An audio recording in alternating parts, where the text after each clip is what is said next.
Well, hello again. It is June 25th, and we're in First Chronicles, chapter 13, 1 through chapter 14, 17. Looks like this will be a quick one.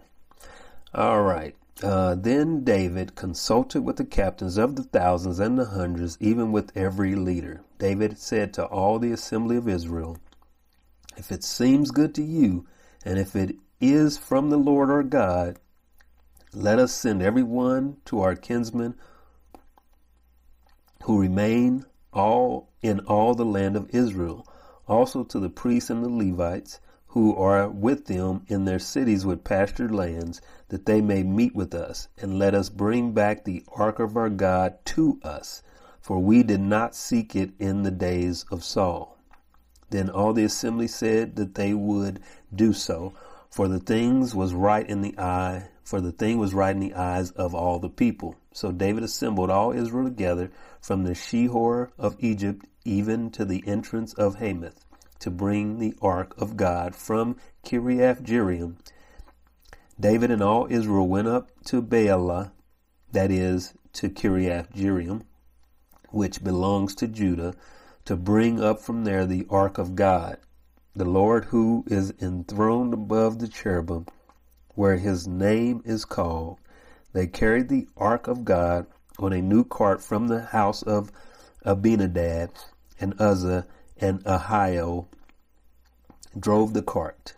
David and all Israel were celebrating before God with all their might, even with songs and with lyres, harps, tamarines, cymbals, and with trumpets. Then, when they came to the threshing floor of Chidon, Uzzah put out his hand to hold the ark because the oxen nearly upset it. The anger of the Lord burned against Uzzah, so he struck him down because he put out his hand to the ark, and he died there before God. Then David became angry because of the Lord's outburst against Uzzah, and he called that place Perez Uzzah to this day.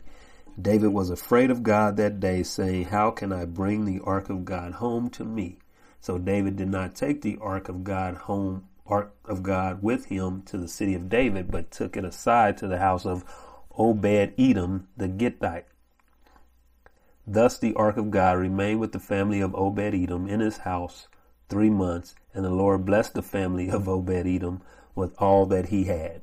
Now, in a sense, I kind of understand David at that moment. I would be afraid too, because boy, what if I accidentally reach out trying to, stop the thing from falling, or stop the ark from falling, or anything other such, do anything wrong? Will God kill me on the spot? That's a bit concerning.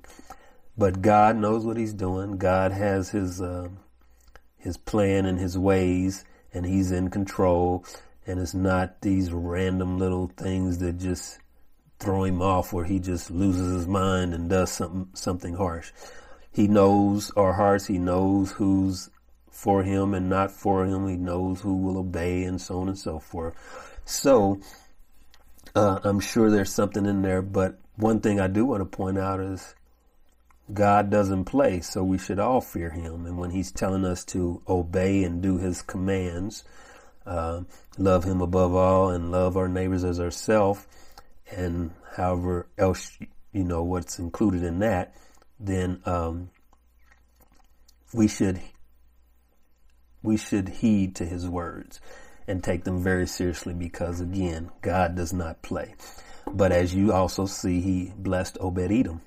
So, double-edged sword on that issue for David. Chapter 14.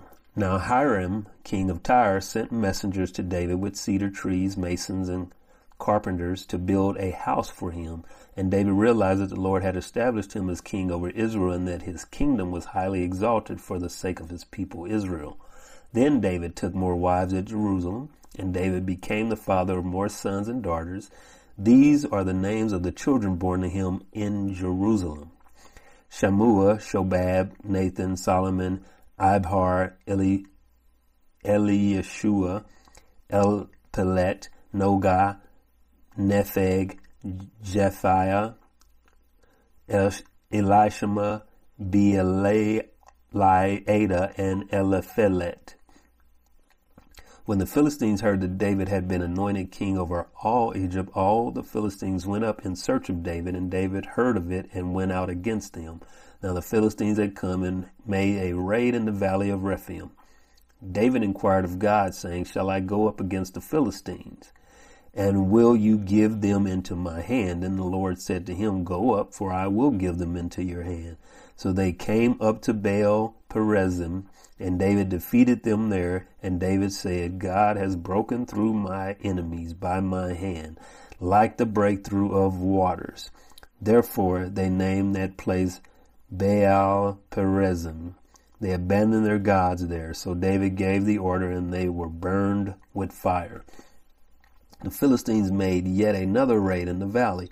David inquired again of God, and God said to him, You shall not go up after them. Circle around behind them and come at them in front of the balsam trees. It shall be when you hear the sound of marching in the tops of the balsam trees, then you shall go out to battle, for God will have gone out before you to strike the enemy of the Philistines.